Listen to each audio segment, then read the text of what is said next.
안녕하세요, 여러분. 이보람 선생님입니다. 자, 지난 시간에 선생님이 증명사진을 올려놨는데 도대체 이게 누구냐 인정할 수 없다라는 의견이 많이 있어서 오늘은 조금 더 선생님 실물에 가까운 어, 졸업생 제자가 그려준 그림으로 들고 왔습니다. 자, 이런 사람이랑 수업을 한다라고 머릿속에 상상하시면서 오늘은 윤리 문제에 대한 접근 2강 중에서 공리주의, 덕윤리, 도덕과학적 접근에 대해서 알아보도록 하겠습니다. 자, 수능 특강은 23페이지입니다. 첫 번째 공리주의부터 볼까요? 기본 입장 봅시다. 공리주의에서는 인간은 누구나 쾌락을 추구하고 고통을 회피하는 존재다 라고 간단하게 얘기하고 있습니다. 그렇기 때문에 윤리, 옳고 그름, 선과 악도 쾌락을 가져오는 것은 선, 고통을 가져오는 것은 악, 이렇게 단순한 명제로 정리가 되는데요. 자, 여기에서 공리주의만 이런 생각을 한 게 아니었죠. 윤리에는 쾌락이 기준이 되어야 된다라고 본 다른 사상가, 우리 2강에 가면 3강에 가면 삶과 죽음의 윤리에서 에피쿠로스 학파라고 배우게 되는데 에피쿠로스 학파도 쾌락을 가져오는 것이 도덕적으로도 선하고 옳다라고 봤기 때문에 쾌락주의 윤리설이라는 데에서 공통점이다 라고 알아두시면 되겠습니다. 자, 그래서 공리주의는 또 한 가지. 그럼 우리 삶의 목적은 뭐냐? 행복해지는 것. 쾌락이 행복의 일종이겠죠? 그래서 행복이 목적이다. 자, 여기도 하나 알아둘까요? 나중에 수능 완성에 가면 이 내용을 조금 깊이 다루기도 합니다. 아리스토텔레스, 윤사 배운 친구들은 잘 알죠? 아리스토텔레스가 사실 뭐 공리주의자거나 쾌락주의자는 아니지만 인간 삶의 목적이 뭐냐? 궁극의 목적이 뭐냐? 라고 했을 때 행복이다. 라고 했다는 점에서 공리주의랑 공통된다. 이것도 알아두시기 바랍니다. 자, 공리주의의 이런 도덕 원리를 공리의 원리 또는 최대 행복의 원리라고 부를 수 있는데요. 자, 공리라는 거는 공은 함께 공자 또는 공공 할 때 공자. 사실 둘 다 혼용해서 쓰는 것 같기는 해요. 자, 그래서 우리 모두 함께 리는 뭐죠? 이익할 때 있자죠. 그래서 모두에게 이익을 돌려다 주는 게 옳다. 영어로 하면 좀 우리 그 유용한 거, 이익이 되는 거 뭐라죠? utility라고 하죠. 그래서 영어로 공리주의는 utilitarianism 이렇게도 얘기를 하는데, 그래서 공공의 이익, 공동의 이익을 추구한다. 라는 것만 알고 계시면 되겠습니다. 자, 다른 말로는 최대한의 행복을 추구한다. 그래서 최대 행복의 원리. 자, 여기에서 또 한 가지 비교. 칸트와 공리주의가 항상 차이점을 많이 물어보기는 하는데 가끔 가다 공통점을 물어볼 때가 있어요. 갑과 을에 대한 설명으로 옳은 것은 그래서 1, 2, 2번은 갑에 대한 설명이고 3, 4는 을에 대한 설명인데 5번이 꼭 갑, 엔, 을일 때가 있죠. 자, 그래서 칸트도 공리주의도 공통적으로 뭔가 모든 상황에 적용할 수 있는 보편적 도덕 원리를 제시하는데 그 내용이 칸트와 공리주의가 다르긴 하죠. 칸트는 도덕 법칙, 그죠? 공리주의는 공리의 원리. 어쨌든 보편적으로 적용 가능한 원리라는 점에서는 공통된다. 이것도 시험에 종종 나오니까 꼭 알아두시기 바랍니다. 자, 사상가 누가 있나 볼까요? 제레미 벤담이 사실 공리주의의 아버지입니다. 이름이 제레미인 거 보니까 어느 나라 사람? 미국 아니면 영국이겠죠. 그래서 영국 사람이에요. 봅시다. 자, 벤담의 도덕과 입법의 원리. 책 제목이기도 한데 도덕은 우리 개인이 살아가면서 어떻게 하는 것이 옳을까 판단하는 기준이 되겠죠. 입법은 뭡니까? 아, 우리 어제 빅 이벤트가 있었어요. 그렇죠? 선거. 그래서 입법부에 보낼 사람들을 뽑는 선거가 있었는데 입법부에 우리의 대표들을 보내서 그죠? 그분들이 뭐 해요? 법이나 정책을 만들죠. 그래서 국가 사회에서 법, 정책을 만들 때에도 내가 얘기하는 공리주의의 원리를 적용해야 된다. 그런 얘기예요. 자, 그래서 도덕과 입법은 무엇을 지향해야 되는가? 최대 다수의 이게 뭐죠? 아까 공리주의는 공공의 이익, 공동의 이익이라고 했었죠. 그러니까 최대한 다수의 사람들이 최대의 행복을 누릴 수 있는 도덕 또는 그런 법을 우리가 만들어야 된다라는 면에서 사회적 쾌락주의, 개인의 쾌락이 아니라 사회 전체의 쾌락을 추구한다라고도 얘기를 합니다. 반대로 아까 잠깐 얘기했던 쾌락주의 윤리 누구? 에피쿠로스는 개인적 쾌락주의를 추구한다라고 아마 윤사 친구들은 알고 있을 거예요. 자, 두 번째, 벤담의 중요한 특징. 모든 쾌락은 질적으로는 큰 차이가 없다. 뭐만 있어요? 양적 차이만 존재하기 때문에 그 양의 차이를 비교해서 어느 것이 가장 많은 양의 행복을 가져다 주는 행위인지 판단해 볼 수 있다는 거죠. 이런 입장을 양적 공리주의라고 합니다. 자, 그러면 그 양은 어떻게 측정하는데? 어떻게 계산하는데? 라고 또 물어볼 수 있겠죠. 우리가 물 한 컵이 있어요. 이 물이 얼마만큼인데? 우리가 이제 라면 끓이려고 물 부었어. 근데 물이 많은지 적은지 모르겠어. 어쨌든 뭔가 측정하는 단위나 기준이 있어야 될 거 아니에요. 밀리리터라든가 그램이라든가. 자, 그래서 벤담도 그런 것을 제시를 합니다. 7개나 제시를 합니다. 그래서 7가지를 모두 외울 필요는 없지만 요런 7가지 제시하면 누구다? 벤담이다. 이렇게 알아두세요. 자, 쾌락의 강도, 지속성, 확실성, 근접성, 다산성, 순수성, 범위. 자, 이런 말들이 나오면 벤담이다. 양을 측정하는 기준이다. 이렇게만 알고 계시면 되겠습니다. 그 벤담의 사상이 굉장히 의의가 있는 게 방금 뭐라 그랬느냐. 모든 쾌락은 질적으로 동일한 것으로 본다.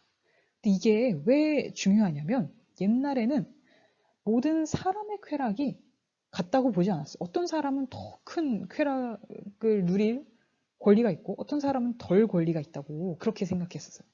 자, 우리 영국이 나름 민주주의 선진국이라고는 하지만 사실 초창기 벤담이 활동하던 1800년대 초반에만 해도 모든 사람에게 투표권이 있었던 게 아니에요. 자, 그건 뭐냐? 처음에는 약간 이렇게 부유한 사람들만, 그쵸? 이걸 유산계급이라고 하죠. 재산이 어느 정도 있는 사람들만, 그 다음에는 도시 노동자들만, 그 다음에는 시골 사람들까지도, 이건 충격적이죠. 시골 사람은 투표권이 없었어요. 그 다음은 한참이 지나서야 여성에게까지 투표권이 주어졌다는 거죠. 자, 그래서 사실 우리가 오늘날 너무 당연하게 생각하고 있는 어제 아마 여러분 중에 이 권리를 행사한 사람도 있을 거예요. 그쵸? 그래서 1인 1표의 원칙이라는 것조차도 보통선거권의 원칙조차도 벤담이 강력하게 자, 왜 부자의 이익만 우리가 더 크게 쳐야 되느냐? 또는 왜 도시 사람의 이득만 더 큰 것으로 봐야 되느냐? 모든 사람의 쾌락은 질적으로 동일하다라는 주장에서부터 1인 1표의 원칙이 만들어졌고 그로부터 민주주의라는 거는 자유와 평등에 기반한 거죠. 민주주의의 대원칙들이 정착되는데 큰 기여를 했다라고 이해하고 계시면 되겠습니다. 자, 이게 벤담이에요. 어떻게 만들었냐면 벤담이 공익을 위해서 역시 공공의 이익, 공리주의. 공익을 위해서 사후에 자기 시체를 병원에 기증을 하는데 이거 실험용으로 쓰세요 해서 병원에서 뜯어보고 이렇게 잘라보고 다 뒤집어보고 감사합니다. 그 시체를 방부제를 막 넣어서 미라로 만들었어요. 그래서 전시를 해놓은 거예요. 위대한 공리주의 아버지 여기 잠들다. 그쵸? 지금도 영국의 대학병원 저기 박물관에 가면 이렇게 있다고 합니다. 근데 시간이 흐르니까 다른 건 괜찮은데 얼굴이 좀 무섭죠? 이렇게 됐어요. 그래서 그 관람객들이 너무 놀랄까봐 얼굴만 밀랍으로 만들어서 올려놨어요. 자, 그래서 벤담의 업적 아까 얘기했지만 1인 1표의 원칙, 보통선거권이 확립되는데 도움을 줬다. 실제로 이 사람이 변호사기도 하고 정치에도 관여를 했었기 때문에 이런 주장들을 계속했습니다. 자, 두 번째, 놀랍게도 왜 여성은 쾌락을 느끼는 주체로 인정하지 않느냐? 그렇죠? 그래서 양성평등, 쾌락과 고통을 느낄 줄 아는 모든 존재는 동등하게 봐야 된다. 자, 동물권, 쾌락은 인간만 느끼는 게 아니죠. 강아지도 맛있는 거 주면 좋아하고 발로 차면 아프다고 생각해요. 그래서 쾌고 감수 능력 이렇게 표현합니다. 쾌락과 고통을 느낄 줄 아는 존재인 동물까지도 우리가 그들의 권리를 보장해 주어야 된다. 급진적인 주장을 했었죠. 자, 마지막 우리 정보 윤리할 때 살짝 나올 텐데 파놉티콘이라는 사실은 굉장히 효율적인 감옥 디자인이었어요. 감옥 디자인도 하셨는데 그거는 정보윤리 단원에서 보도록 합시다. 자, 어떤 글들이 벤담의 제시문으로 나오는지 봅시다. 첫 번째, 요거는 정말 알아두셔야 돼요. 자, 자연은 인류를 고통과 쾌락이라는 두 군주의 지배하에 두었다. 그래서 인간은 고통 피하고 싶고 쾌락 추구하고 싶고 이런 메커니즘으로 움직이는 존재다. 이게 가장 많이 나오는 벤담의 글입니다. 자, 이런 말도 있죠. 개인의 사적인 행위뿐만 아니라 이게 뭐예요? 도덕. 정부의 모든 정책까지도 이게 입법. 그렇죠? 그래서 이 두 가지 모두 공리주의의 원칙을 적용해야 된다. 벤담입니다. 자, 그의 후계자 아주 유명한 사상가죠. 존 스튜어트 밀. 이름이 존인 거 보니까 이 사람도 미국 아니고 영국 사람입니다. 자, 밀은 거의 벤담이 했던 대부분의 사상을 계승을 합니다. 자, 그런데 약간 계승 발전시킨 차원이 있다면 이런 거죠. 벤담 선생님은 쾌락에는 양적 차이만 존재한다라고 했는데 뭐도 있어 사실 질적 차이도 있기 때문에 그것까지 고려해야 돼요 라고 주장합니다. 질적 공리주의. 자, 우리가 이름이 질적 공리주의라서 헷갈릴 수 있어요. 근데 시험 문제에 만약에 다음 중 밀에 대한 설명으로 알맞은 것은? 이라고 하고, 자, 밀은 쾌락에는 질적 차이만 존재한다고 보았다. OX, X요. 그쵸? 자, 밀은 양, N, 질 두 가지 다 있다고 지금 주장하고 있습니다. 유명한 말이 있죠. 자, 배부른 돼지가 되는 것보다 배고픈 소크라테스가 되는 게 낫다. 이게 뭔 소리입니까? 배부른 돼지는 사실은 육체적인 아주 만족스러운 상태, 육체적 쾌락을 누리고 있는 상태죠. 소크라테스는 직업이 뭡니까? 철학자. 그래서 배는 고프더라도 철학하는 즐거움, 뭐죠? 정쾌, 정신적 쾌락은 누리고 있다는 거예요. 자, 그래서 육쾌랑 정쾌랑 만약에 둘 중에 하나만 선택하라 라고 하면 뭐다? 나는 정쾌를 선택하겠다. 왜냐?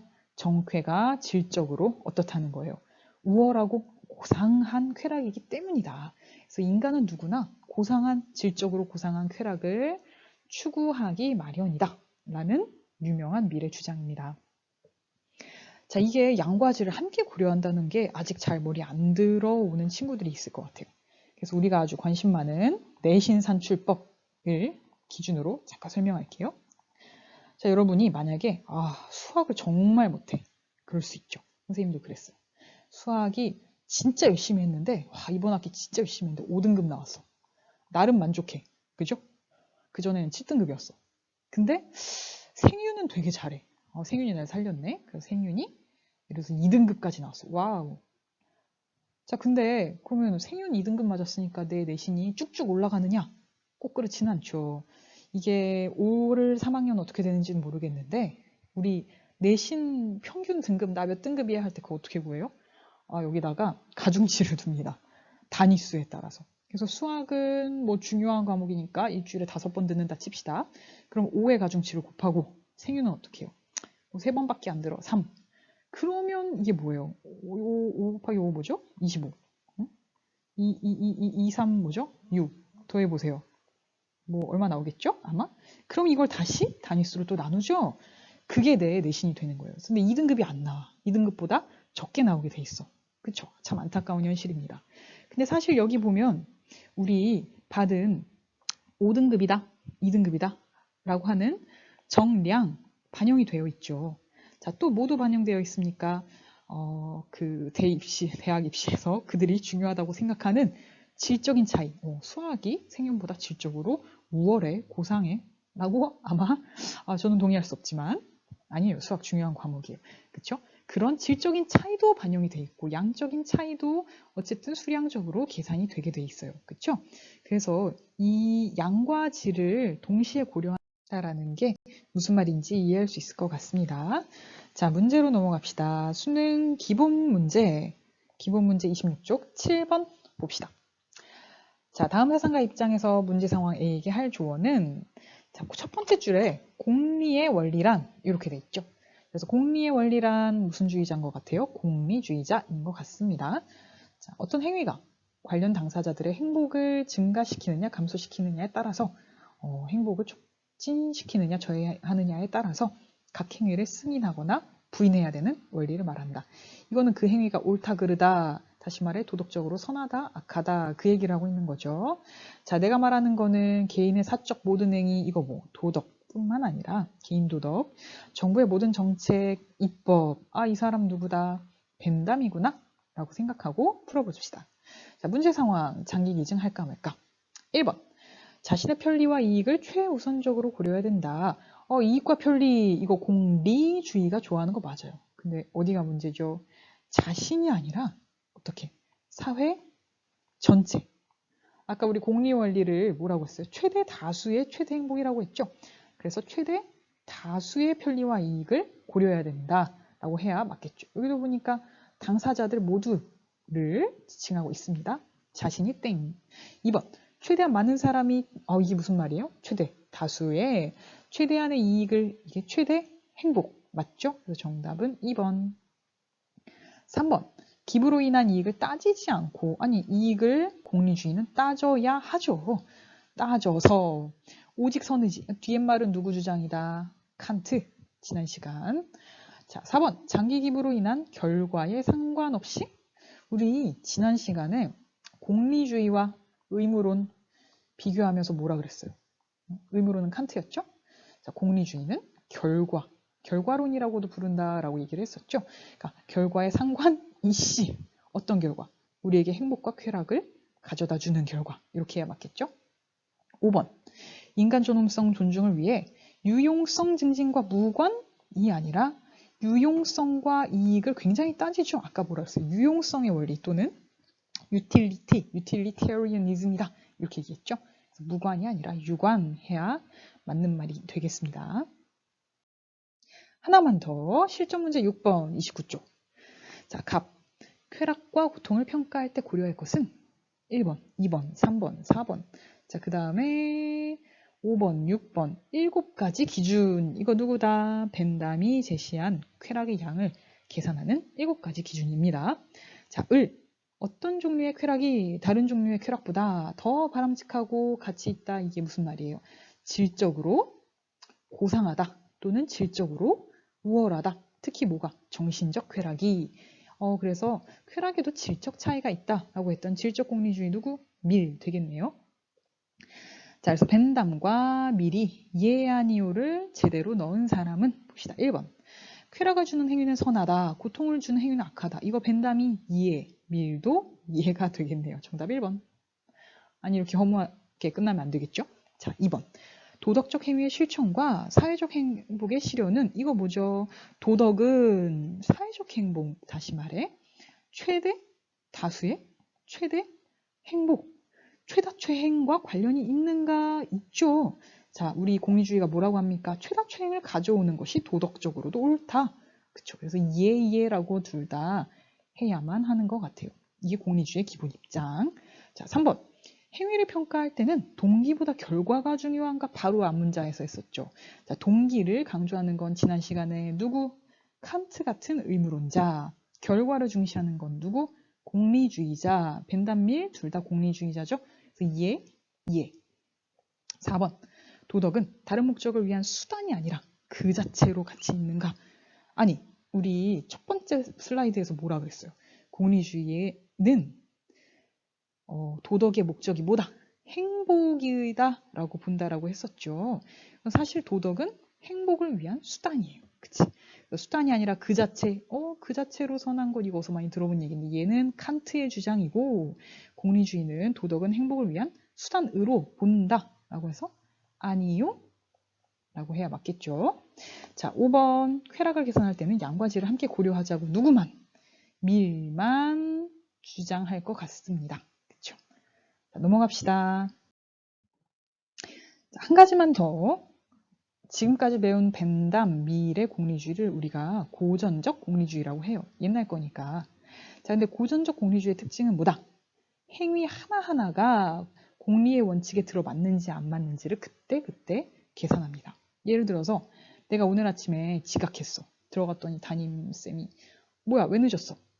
그래서 솔직하게 그냥 늦잠 잤다고 할까? 아니면 선생님 제가 1층에서 빨리 왔는데 올라오다 배가 아파서 화장실 갔다 오느라 늦었다. 거짓말을 할까? 자, 그래서 계산해봤더니 오늘 월요일이고 일단 내가 여기서 막 혼나면 우리 반 분위기가 나빠지니까 담임쌤도 일주일 내내 화나고 우리 모두를 위해서 안 좋을 것 같아. 최대 다수의 최대 행복을 위해서 거짓말 해야겠어. 이런 결론을 내릴 수도 있겠죠. 그렇다고 합시다. 자, 이렇게 행위공리주의는 그때 지금 이 순간 내가 하는 이 행위가 유용성의 원리에 맞는지를 계산해 보는 거예요. 그래서 그걸 극대화하는 행위를 선택하는 게 행위공리주의입니다. 자, 근데 문제가 있어요. 맨날 그때마다 굉장히 어때요? 계산하려면 머리가 아프죠. 굉장히 어떤 때는 이러고 다른 때는 또 저렇고 이래도 되나? 헷갈리죠. 자, 그래서 현대에 들어와서는 공리주의자들이 그러지 말고 좀 약간 어느 정도 일반화된 규칙 자체가 최대한의 유용성을 산출하는 규칙으로 가자. 예를 들어서 그냥 한번 생각해 보는 거예요. 평소에. 나는 거짓말 하지 말라 라는 규칙과 웬만하면 거짓말 해도 된다 라는 규칙과 둘 중에 뭘 지키는 게 더 유용할까? 거짓말 해도 된다. 지각할 때 거짓말 해도 된다. 만약에 이걸 따르면 어떻게 했어요? 처음에야 뭐 그렇게 괜찮게 넘어갈 수 있겠지만 학교에서 나중에 이런 학생들이 늘어나면 막 그 출결 체크를 엄청나게 빡빡하게 할 수 있어. 그래서 모두의 행복을 결과적으로는 저해할 것 같아. 그래서 출석할 때는 출석 문제는 거짓말하지 말라라고 하는 규칙을 따르는 것이 최대 다수의 최대 행복을 가져다 주는데 좋을 것 같아 라는 결론이 나오면 이 규칙을 선택해서 이 규칙을 계속 모든 지각 상황에 적용하는 거예요. 알겠죠? 간단하죠? 개별행위냐 아니면 일반화된 규칙이냐 어디에 공리의 원칙을 적용하느냐에 따라서 둘로 나뉜다. 그런데 벤담밀은 1번이다. 요거도 알고 계시면 좋겠습니다. 자, 시사점 봅시다. 1번 아까도 말했지만 도덕의 목적을 행복이라고 해놓으면 자, 사람들한테 착하게 삽시다. 근데 칸트처럼 왜요? 그러면 도덕 법칙이니까요. 그것은 너의 의무니까요. 그럼 굉장히 어때? 여러분 의무라는 말 별로 막 아주 willing to 하고 싶은 건 아니죠. 자, 그래서 사람들한테 도덕을 그렇게 힘들게 하게 하기보다는 어떻게? 야, 착하게 삽시다. 왜냐하면 그러다 보면 여러분이 행복해져요. 이렇게 하면 훨씬 더 도덕이라는 게 설득력을 가지기 쉽겠죠. 자, 두 번째, 개인의 행복과 사회 행복. 사실 둘 중에 어느 하나만 갖고 가면 안 돼요. 우리는 함께 사는 존재니까 두 개를 다 버리지 말고 조화시켜야 되는데, 사실 우리가 영국 하면 여러 가지 혁명이 있지만 무슨 혁명? 그렇죠? 산업혁명이 유명하죠. 이 시기에는 그게 쉽지 않았어요. 자, 이제부터 산업혁명이다. 18세기. 공장에서 물건 만든다. 공장 주인은 누구? 자본가. 거기서 일하는 사람 누구? 노동자, 프롤레타리아. 근데 이게 가면 갈수록 빈부 격차가 심각해지죠. 노동자들의 그 상황이 너무 열악했어요. 그래서 막 당시 영국의 그 노동자들의 평균 연령이 그러니까 사람의 평균 수명이 막 20살이 안 되고 너무 고생만 하다 죽고 그렇죠? 이런 사회 문제가 대두되니까 이거에 대한 해법들이 여러 가지가 나오게 되는데 그 중에 하나가 칼 마르크스란 분이 만국의 노동자여 단결하라. 그래서 어떻게 하자? 자본가의 재산을 다 뺏어서 공유하자. 그럼 우리도 함께 잘 살 수 있지 않느냐. 함께 잘 살자. 이분은 너무 어디에만 치중하셨죠? 사회의 행복 요거만 보신 거예요.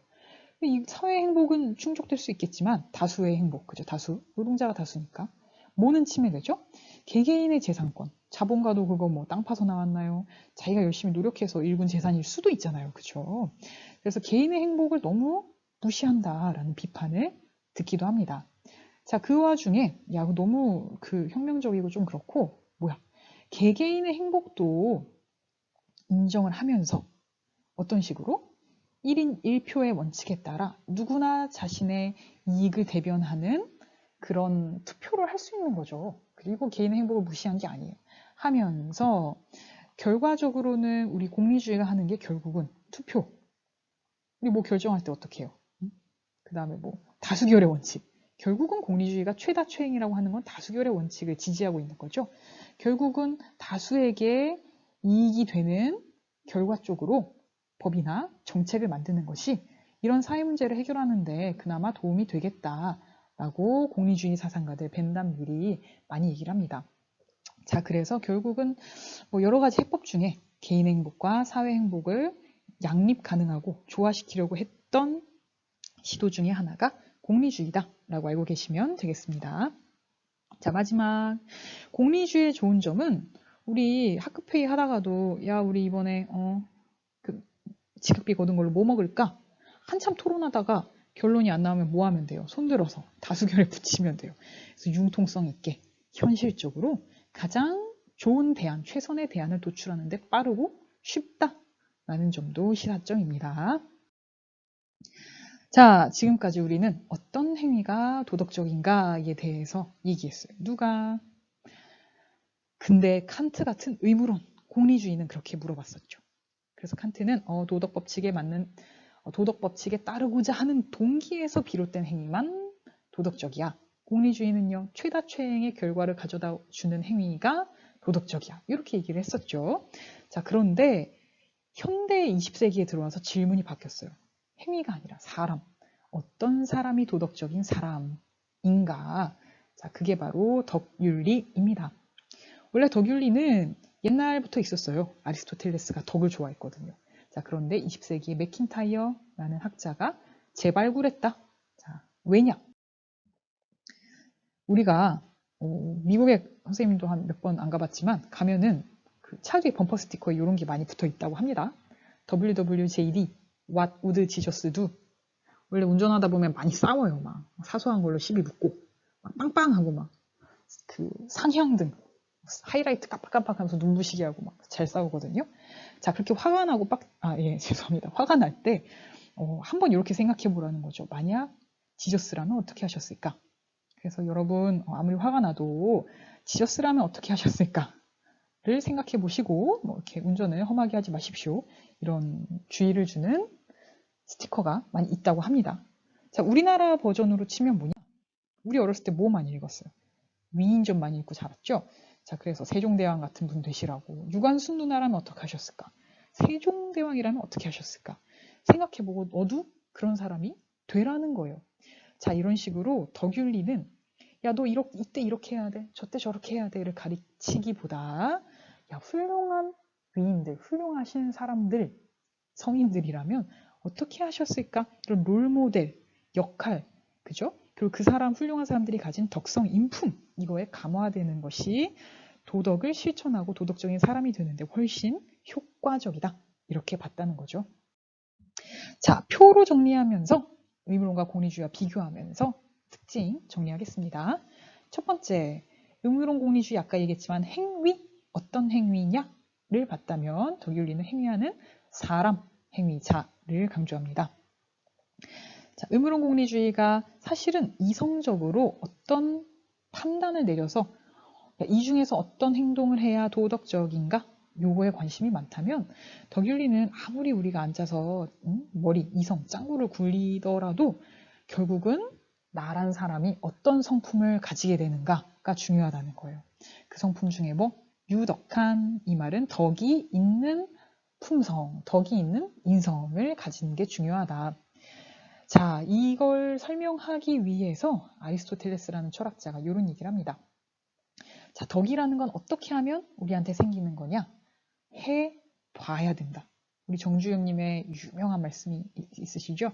저 입학식 영상에서 봤죠? 해보았어? 그러니까 해봐야지 내가 용기 있는 사람이 되고 지혜로운 사람이 되고 또 무슨 덕이 있을까요? 절제할 줄 아는 사람이 되는 거지. 뭐 용기, 지혜, 절제, 덕이 중요합니다. 아무리 백날 말해도 해보지 않으면 안 된다는 거예요. 자, 그럼 한 번만 해보면 되냐? 아니에요. 여러 번 해야 내 몸에 배어요. 그래서 여러 번 실천, 습관화가 중요하다. 자, 그 다음에 매우 중요 별표, 아리스토텔레스가 만든 말 중에 중용. 중용은 영어로 하면 mean, 약간 평균값, 뭐 그런 말이죠. 중간, 적절한 정도? 이런 의미인데, 그래서 우리가 덕 있는 사람이 된다라는 것은 중용의 자세를 가진다는 뜻이다. 이렇게 얘기를 하고 있습니다. 무슨 말이냐? 자, 용기의 덕을 예로 들어볼게요. 여러분이 집에 가다가 신부초 앞에서 신부초 6학년을 만났어. 근데 신부초 6학년이 야, 너 가진 거 다 내놔봐. 뭐 이래요. 요즘에도 그런 애들이 있나요? 근데 신부초 6학년이 12명이야. 어떻게? 12대 1이랑. 거기서 어떻게 해야 됩니까? 뭐 초등학교 6학년이 다 덤벼. 이렇게 되면 이거 뭐예요? 만용인 거죠. 만용. 그런 거 만용이라고 해요. 그럼 안 돼요. 그쵸? 자, 그럼 어떻게 해야 돼? 12대 1이다 그러면 내가 용기도 중요하지만 때와 상황에 적절하게 해야겠다. 그래서 적절한 때에 또는 마땅한 때에 이런 표현도 씁니다. 적절한 정도로 적정한 일에 대해서 우리가 덕을 발휘하는 것이 중용이다. 이렇게 얘기를 합니다. 조금 웃기죠? 만약에 신구초 6학년이 한 명이야. 한 명인데 그 앞에서 쫄아가지고 말이야. 예, 죄송해요. 지금 주머니에 있는데 꺼내볼게요. 이러면 이건 뭐예요? 용기가 아니라 비굴이 되는 거죠. 자, 그래서 우리가 적절한 정도의 용기는 도대체 뭐냐라고 했을 때 상황에 따라서 달라질 수 있다는 거예요. 그래서 중용이라는 거는 언제나 딱 50만큼의 용기가 좋겠어. 이런 게 아니라 때와 상황에 따라서 적절한 정도가 달라질 수 있다. 그럼 중요한 건 뭐냐? 구체적인 상황과 맥락을 보는 것이다. 라고 얘기를 합니다. 알았죠? 자, 반대로 의무론과 공리주의란 뭐라 그랬어요? 이런 거 다 필요 없어. 언제나 어디서나 누구에게나 최다 최행 또는 도덕 법칙, 보편적인 걸 얘기했죠. 그래서 보편과 구체는 반대말. 자, 마지막 의무론과 공리주의는 사실은 개개인의 판단, 개개인의 자율성 이런 걸 강조하기 때문에 정치적으로는 개인주의에 기반한 개인주의적 자유주의를 지지하는 입장으로 가기 쉽습니다. 자, 그런데 덕윤리 같은 경우에는 덕이라는 거는 사실 사회와 국가에 따라 다를 수 있어요. 미국에서 훌륭한 사람은 어떤 사람이에요? 프론티어 정신, 내 인생 내가 개척하는 거야. 그죠? 20살 되면 집 나가서 다 알아서 해결하고 그럴 수 있어요. 개인의 그런. 근데 한국에서는 꼭 그런 사람이 훌륭한 사람인가 보면 주변 사람들이랑 잘 어울리고 내 의견이 있지만 겸손하게 양보하고 사실은 동아시아에서는 그런 사람을 더 훌륭하다라고 치기도 하거든요. 이게 꼭 맞다는 건 아니지만 자 그렇기 때문에 덕은 내가 속한 공동체가 결정하는 거다. 공동체의 가치, 전통, 역사가 담긴 것이 덕이다. 그래서 정치적으로 공동체주의를 지지하는 입장이 되기도 합니다. 자, 그래서 그 얘기를 한 사람이 누구다? 맥킨타이어가 이런 얘기를 많이 했다. 자, 맥킨타이어의 글 볼까요? 요 말은 잘 봐두세요. 나는 누군가의 아들이거나 딸이거나 사촌이거나 삼촌이다. 이 말은 뭐예요? 공동체 또는 자 개개인은 독립된 자아라기보다는 연결된 자아를 갖는다. 또 이런 말도 씁니다. 나란 인간이 나고자란 서사, 내러티브가 중요하다. 나는 큰 한민족의 또는 우리 이씨 가문의 어떤 내러티브의 한 지점이다. 이렇게 얘기를 하는 거죠. 자, 그래서 맥킨타이어가 강조하는 이런 거 알아둡시다. 마지막 도덕과학. 자, 도덕과학은 사실은 우리가 한 번쯤 접해본 요런 책이 있습니다. 세상에 서울대 그 자소서 쓰는 친구들이 있군요. 근데 너무 책이 겹치네요. 여러분 나중에 혹시 자소서에 책 쓸 일 있으면 좀 너무 조사 좀 해보고 남들 다 쓰는 거 쓰지 마세요. 특색이 없어요. 근데 어쨌든 이렇게 많은 친구들이 이 책을 언급한다는 거는 명저는 명저인가 보죠. 리처드 도킨스의 이기적 유전자. 무슨 내용인지 한번 봅시다. 자, 도덕과학이라는 거는 20세기에 들어와서 윤리, 옛날엔 윤리는 사람의 마음속에 있는 거야. 성품에 있는 거야. 이렇게들 생각했는데 아니야.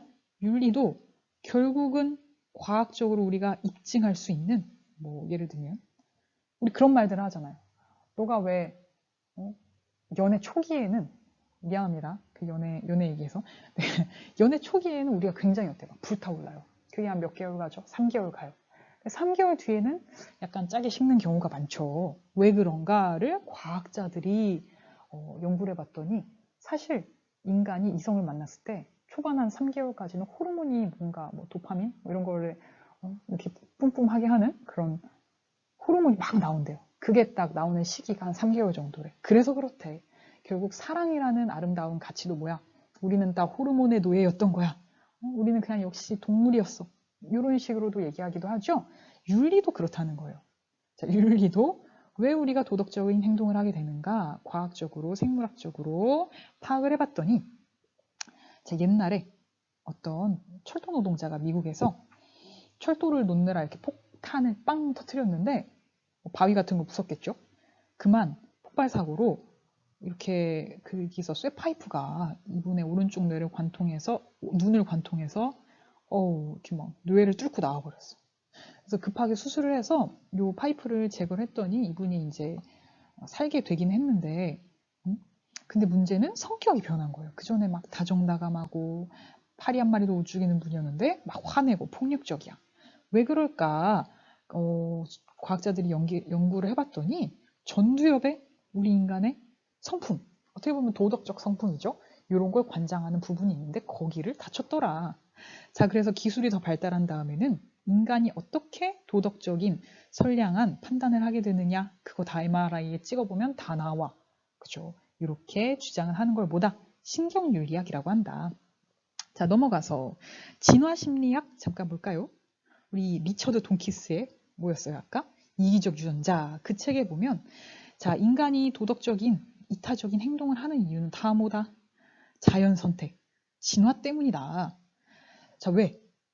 우리 인간은 결국 DNA가 우리의 행동을 좌우하는데 오랜 세월에 걸쳐서 진화의 과정을 거치면서 나의 DNA를 최대한 살아남게 하고 번식시키고 나의 DNA를 복제시켜서 내가 간 다음에도 이 지구상에 내 DNA를 남기도록 할 수 있기 위해서는 어떻게 해야 돼? 남과 협력하고 남에게 이타적 행동을 해야 돼. 그런 판단을 내렸다는 거죠. 자, 예를 들어서 그 책에서 도킨스가 이런 얘기를 합니다. 육지동물은 모성애가 큰데 바다동물은 부성애가 큰 경우가 많다. 왜 그러느냐? 사실은 나의 그 DNA를 남기고자 하는 욕망 때문이다. 육지동물은 엄마와 아빠가 있으면, 부채와 모채가 있으면 암컷이 남고 수컷은 이제 교밀하고 떠나버리죠. 자, 그래서 나중에 암컷이 자기 몸에서 새끼를 낳았을 때 얘가 누구 새끼인지 암컷은 알 수 있는데 사실 수컷은 알 수 없어요. 나 말고 그 다음에 또 누구야, 딴 남자야, 뭐 이렇게 의심할 수도 있잖아요. 그죠? 그렇기 때문에 내 DNA라는 게 확실한 암컷이 책임지고 돌보는 경우가 많다는 거예요. 바다동물은 어때요? 우리 물고기 교미하는 거 보면 암컷이 일단 이렇게 뭐 알을 낳아 놓으면 여기에 나중에 수컷이 와서 이제 정액을 뿌리죠. 그럼 결국 나중에 이 작업을 하신 분 누구? 아버지가 얘네가 내 새끼네 알 수 있기 때문에 사실은 이 알을 애지중지 품고 다니는 물고기들이 종종 있다는 거예요. 자, 다 뭐 때문이다? DNA 때문이다. 라는 거. 자, 비판. 과연 그렇게 과학적인 메커니즘으로 인간이 움직이는 거라면, 자, 인간은 자연이 우리에게 프로그래밍 해준 대로만 움직이는 타율적인 존재인가?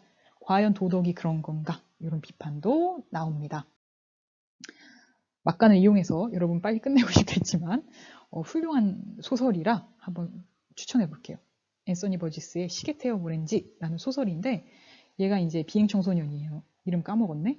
비행 청소년인데 잡혀가요. 소년원 같은 데 가서 사실은 교도소에 가서 얘가 이제 착한 사람이 되는 교육을 매우 받죠. 그 과정이 너무 잔인해요. 그래서 나중에는 나쁜 일을 쳐다만 봐도 너무 괴로워서 막 토가 나오고 어떻게 할 수 없는 그런 식으로 우리 그 파블로프의 개처럼 조건화 되는 거예요.